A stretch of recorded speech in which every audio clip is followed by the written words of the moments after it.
RWBY, Volume 6, Episode 3, The Lost Fable. What happens?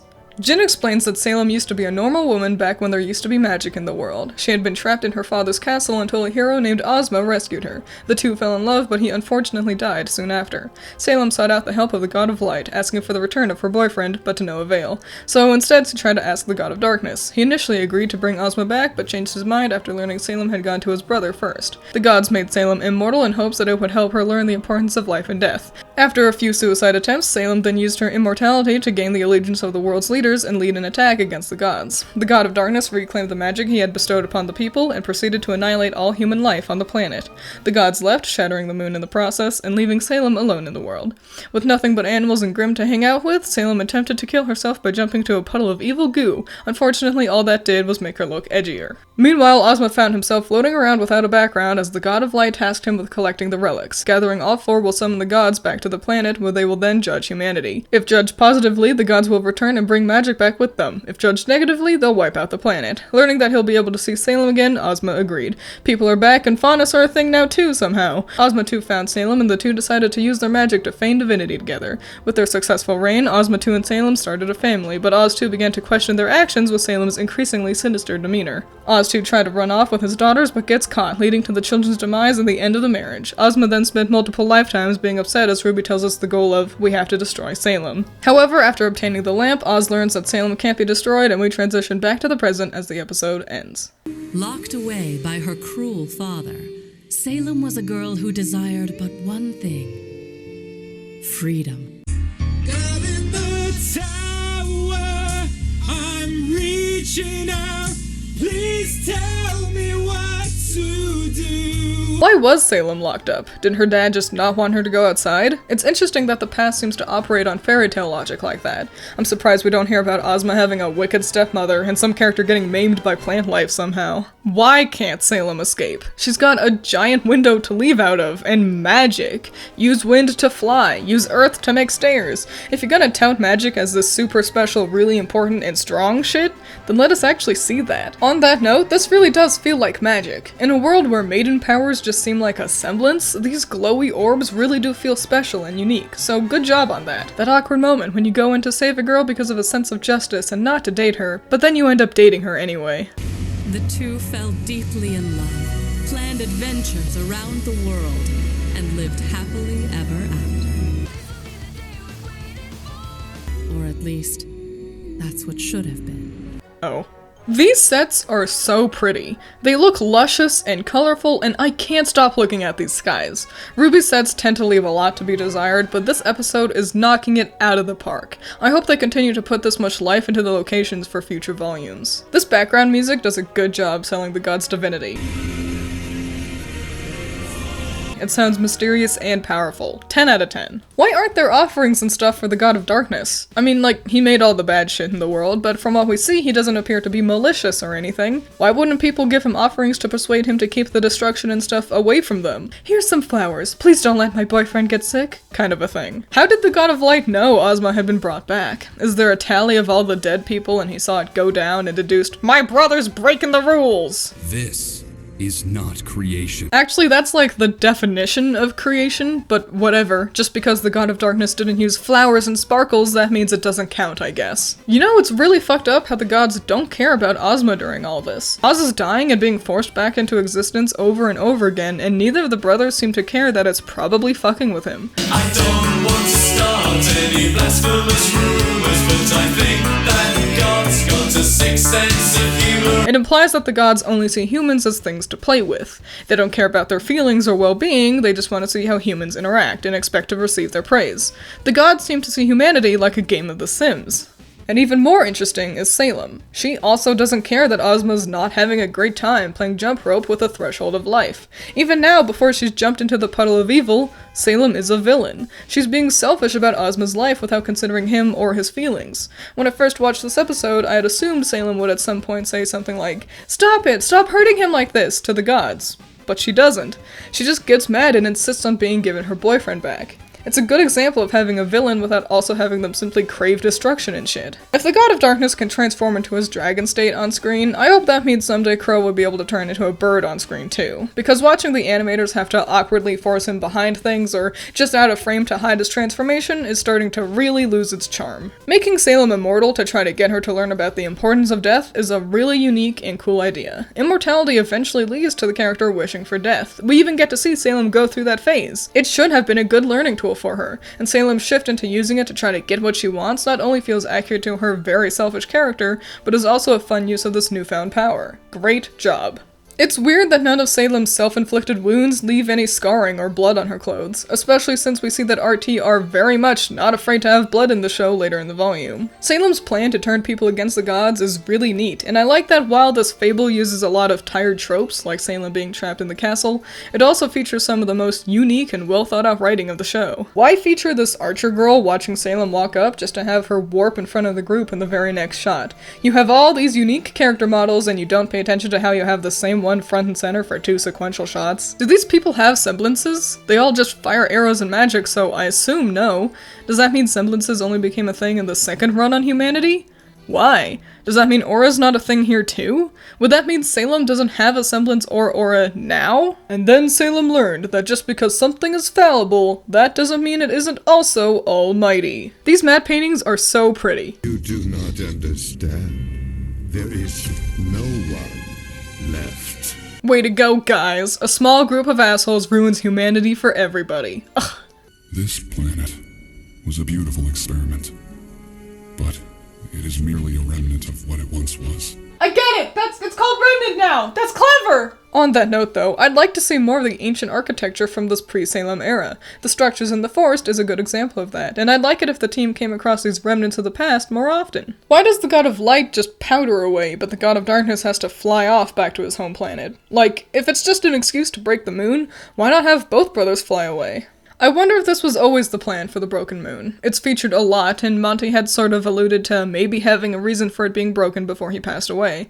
While the idea of the gods destroyed it as they abandoned the planet is pretty neat, it also doesn't leave a very big impact, on me at least. The gods are a new addition to the show. Knowing that the moon is broken because we're in humanity's second attempt doesn't really affect the audience or the characters. If it's going to be featured so often in trailers, the openings, and in merch, I sort of wish the moon's structural instability had made an impact on the cast, or at least meant something to them. This is a really good scream.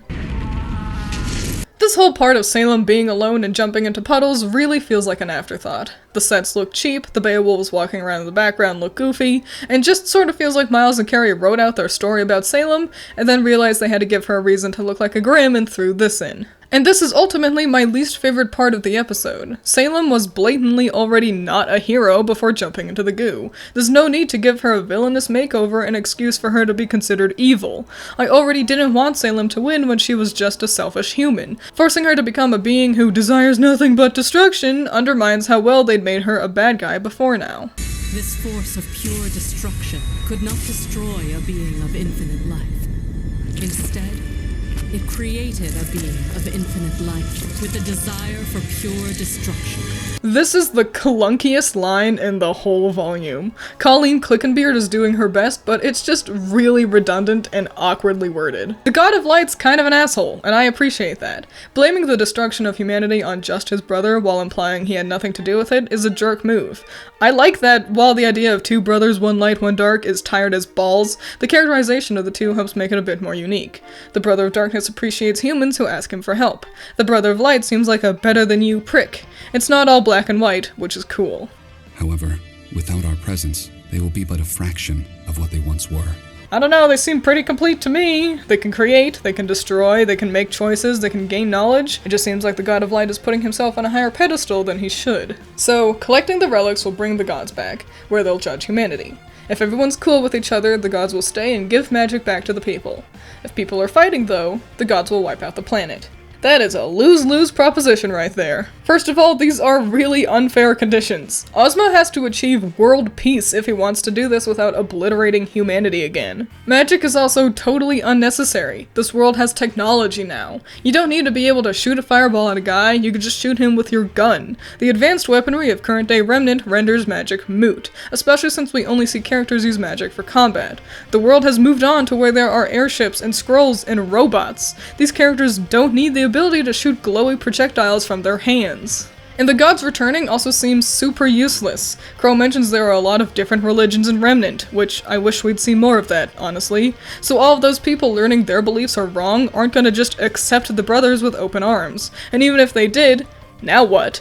There are almighty, uncaring beings hanging out with pawns, dishing out gifts and curses to whoever they feel like again? On the flip side, if Ozma fails, he'd be the reason for a whole planet's destruction. That's a lot of weight to put on the shoulders of a man who couldn't even survive a fever. It's no wonder he initially turns down the god's offer, and it's even more clear as to why he's taken so long. Trying to stop all quarrels on the planet is a nigh impossible task.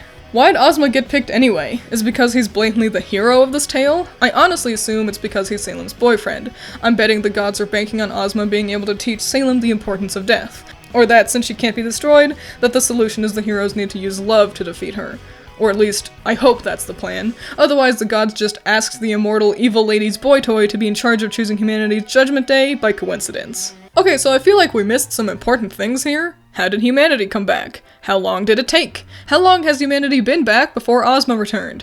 What did Salem think when she saw humans were back? Do any of the new humans know about the previous round of existence? Why are faunas a thing now? We just jump over a lot of history that by all accounts is very important. While it's a little cheesy, I do like that Ozma comes back to a moment that makes the new world look way shittier than the before era. This is the same guy that showed up twice in the train station. These two are the same guy. Why wouldn't they alter their background characters' models for when they're in the past? This whole episode matters a lot to Oscar. I certainly hope we get to see him develop on screen this time, rather than just dedicate the runtime to another member of the cast. Then they got married, then they got married, then they got married, that's how life works. Salem blames the end of the world on the gods, and Jin pretends that's a lie, but it's kind of true, really.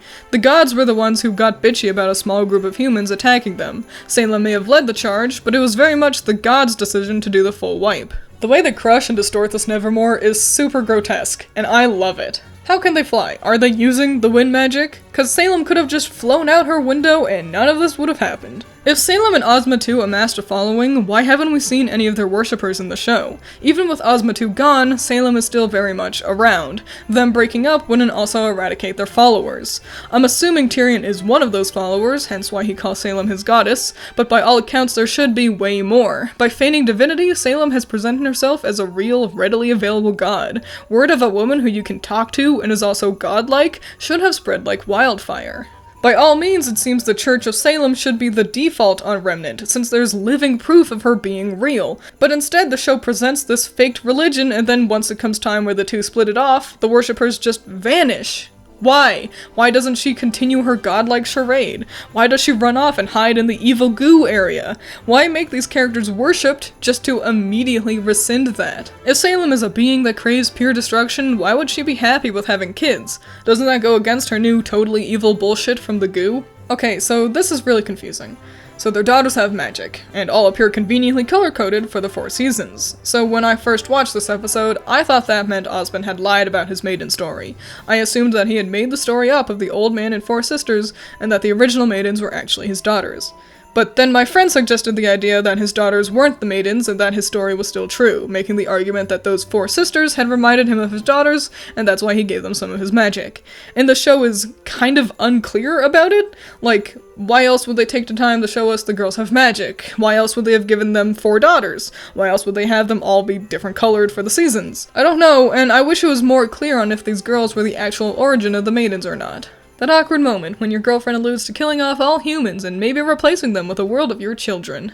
A part of me wishes we had gotten to see a little bit of Ozma 2 on the run with his daughters, hiding from his blatantly not a good person anymore wife. Getting to see Salem become more and more vicious in her means of finding him would have been a good lead into, oh no, she's the leader of the villains now.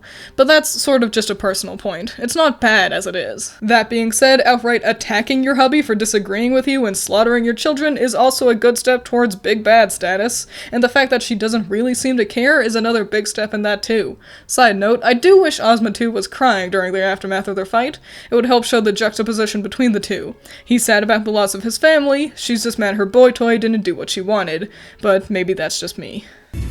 We finally have freedom. And redeeming humans wouldn't have gotten rid of that?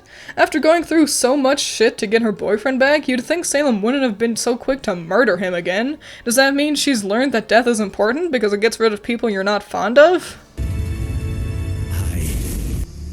This is turning out just like the divorce. I got a lot to say about these 2 seconds, and I don't know what we'll do to keep it visually interesting, but let's go! So when I first watched this episode, I thought Ozma had reincarnated into a twin. I thought these two were twins and were just weirdly wearing the same thing. But then after some thought, I realized that the one leaning against the wall over there is like the guy. Like the Oscar in this equation. Ozma was in the lead and this dude, we'll call him Ozzy, and his personality was just shown on screen rather than just being a voice. And that's weird, because we've never had a visual representation of the other person in the character's head before. It's always just been a voice. And I don't know why they did this? Maybe to show that Ozzy was cool with Ozma being around the wife and kids? It's just really weird, and inconsistent for literally being only 2 seconds of screen time. Why is Salem's presence always felt with the Grimm around? We haven't seen Salem do shit with the Grimm this whole episode. Why are we now supposed to just remember she controls them when that was never explored throughout this story? How does Oz know she's controlling them? Did she have a pet seer when they were still married? It kinda just feels like we've made another jump in logic to force Salem into the character she is now. If humanity were ever to stand a chance of being united, one thing was clear. He had to destroy Salem. No. The Grimm were around before Salem approached the gods, implying that killing her wouldn't get rid of the Grimm, and from what we've seen, she's not out here trying to disrupt humanity. It seems like she's just trying to find the relics. The Grimm also don't divide people? Having a common enemy to band against should actually help bring humanity together. Destroying Salem is in no way the logical solution to how do we unite humanity, especially since she can't be destroyed. Unless the secret to having everyone on the planet get along is by having Ozma and Salem kiss and use the powers of love to purify the land of hatred, Salem has nothing to do with Ozma's task. This guy does not look like he belongs in this lineup of lifetimes. He's not wearing green or blue, and his eyes are also a totally different color from all the other previous iterations. Though that's fine, since it implies that there are no limits on who Oz's soul pairs with. By that logic, however, I find it hard to believe Oz has never been put into the body of someone with silver eyes. As funny as Maria is, she's really an unnecessary addition to the cast when you could have just made one of Oz's previous lives include silver eyes and have him teach Ruby about all that shit. So, Oz has had the relics before, or at least the lamp. So, how did he open the vault? Did they come preloaded into the vaults, or did he have to hide them in there? How did he learn that maidens can open the vaults? How did he learn that maiden powers are passed on? I wish I had a magical genie to answer all these questions. How do I destroy Salem? You can't. Yeah, and there's a clear solution to that. She needs to learn the importance of life and death. I know that was like 20 minutes ago, so it might be tough to remember, but the God of Light gave Salem, and by proxy the rest of the cast privy to the scene, a clear goal. All of the heroes get super butthurt because they don't know what to do if the answer can't be stab her, and that's dumb since they outright told us how to get rid of Salem. I know it can be tough to have your characters actually think for once about something other than, which character am I supposed to date? But yeah, the kids should be racking their brains on a solution to teaching Salem that death is important. A tough task for someone who starts a war with the gods to bring someone back to life, who just ends up killing the guy when he tries to leave her, but that is the goal they laid out. The revelation that Salem can't be destroyed should not be such a huge issue as all the characters pretend it to be. And so, that was The Lost Fable. I am very impressed with this episode. Roosterteeth can in no way use their size as an excuse to make low-quality content anymore, because this right here proves that they are very much capable of making professional quality content. Is it perfect? No, but if each episode of RWBY had this much thought, effort, budget, and care put into it, then the fans would be making a lot fewer videos on the shit that disappoints them in the show. This episode gives us a lot of important lore, history, and character info without just having the characters sit still and talk about it, though there are definitely still some problems. The best part of the episode is the first half where we focus on Salem. After that, it dips a bit in terms of interest. Ozma talking to the God of Light is boring to sit through with its static visuals and characterless script, and Ozma's story about marrying Salem, dying, and going through more lives feels rushed with a lot less thought put into it than Salem's half.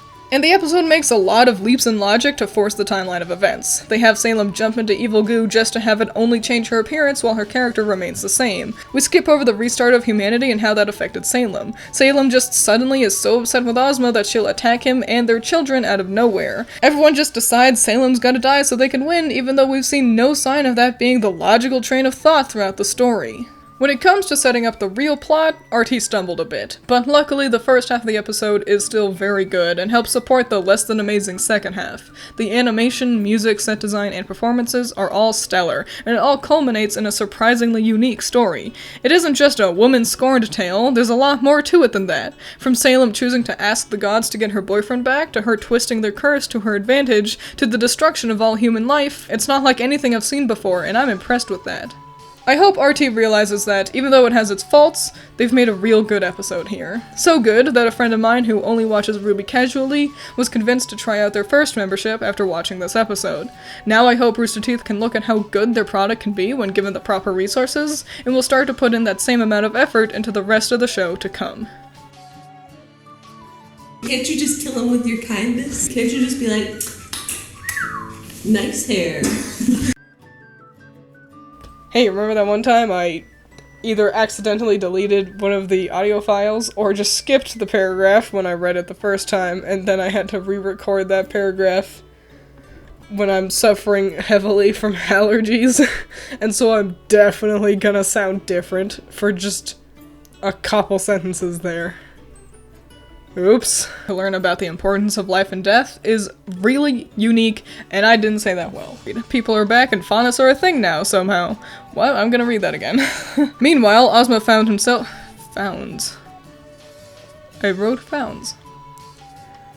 Meanwhile, Ozma found- Now I'm distracted by founds. Because they don't know what to do if the Salem can't be If the Salem can't be-